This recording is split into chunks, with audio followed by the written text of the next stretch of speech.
ताम्रयसी स्त्री रूपेण संसक्तो यस्य पापवान नरके पच्यते घोरे यावच्च चंद्र दिवाकरौ।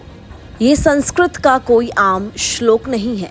ये गरुड़ पुराण का वो श्लोक है जिसमें बताया गया है कि जो हैवान औरतों के साथ बलात्कार जैसा घिनौना पाप करता है उनके लिए नर्क में क्या सजा है। सजा भी ऐसी जिसे सुनकर किसी की भी रूह कांप जाए। अब श्लोक का हिंदी में मतलब समझिए।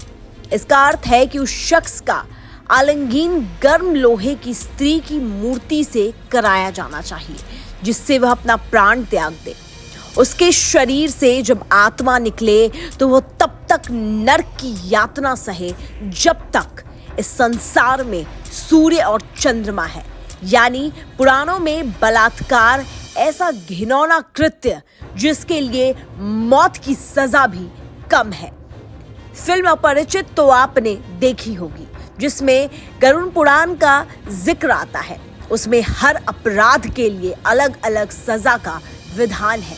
ये ऐसी सजाएं हैं जिनमें पाप करने वाले को न सिर्फ मानसिक बल्कि शारीरिक और आत्मिक कष्ट सहने पड़ते हैं। रेप के मामले में तो कठोर से कठोर तपस्या करके भी मुक्ति नहीं पाई जा सकती।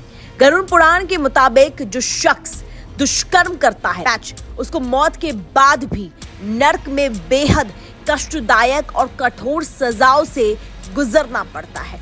गरुड़ पुराण ही नहीं, महाभारत में व्यभिचार, अनैतिक यौन संबंध या अविवाहित संबंध के लिए सख्त सजा का प्रावधान है। इसे बेहद गंभीर पाप बताया गया है। महाभारत के मुताबिक जो व्यक्ति दुष्कर्म करता है उसका समाज से बहिष्कार कर देने की बात कही गई है। इतना ही नहीं, इस महाकाव्य के शांति पर्व में अन्य पापों के अलावा व्यभिचार के लिए भी सजा का जिक्र है।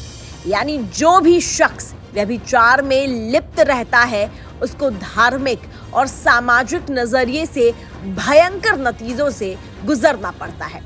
महाभारत के शांति पर्व के एक श्लोक कहते हैं कि जो भी व्यभिचार करे तो राजा को उसे सजा देनी चाहिए जिससे समाज में धार्मिकता और नैतिकता बनी रहे। ऐसे गंभीर अपराधों के लिए सिर्फ सांसारिक ही नहीं बल्कि आत्मिक दंड भी होना चाहिए। शांति पर्व के मुताबिक व्यभिचार की वजह से समाज और पारिवारिक संरचना को नुकसान होता है। साथ ही अपराधी को पूरा जीवन कलंक में जीना पड़ता है। जबकि शिव पुराण में भी व्यभिचार के लिए गंभीर सजा का वर्णन है। यह घृणित पाप है। इसके लिए कहा गया है कि व्यभिचार करने वाले शख्स को पहले दंड के तौर पर अपयश मिलता है, दूसरा उसका सामाजिक पतन और बहिष्कार हो जाता है, तीसरी सजा के तौर पर मृत्यु और चौथी सजा नरक की कठोर यातनाएं हैं।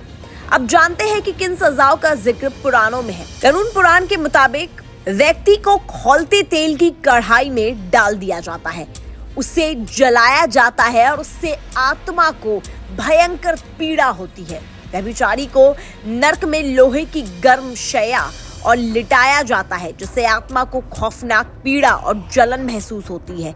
तीसरा, पापी व्यक्ति की आत्मा को कांटेदार वन से गुजरना होता है। इससे उसके शरीर में कांटे चुभते हैं और दर्द होता है। चौथा, पापी की आत्मा को नरक के जहरीले जीव, सांप और कीड़े कुतरते और काटते हैं जिसकी पीड़ा असहनीय होती है।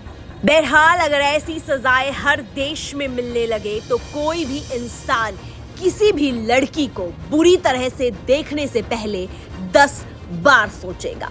देश और विदेश की तमाम खबरें देखने के लिए बने रहिए न्यूज स्टेट्स के साथ। न्यूज नेशन अब व्हाट्सएप पर खबरों के ताजा अपडेट के लिए न्यूज नेशन के इस QR कोड को स्कैन करें।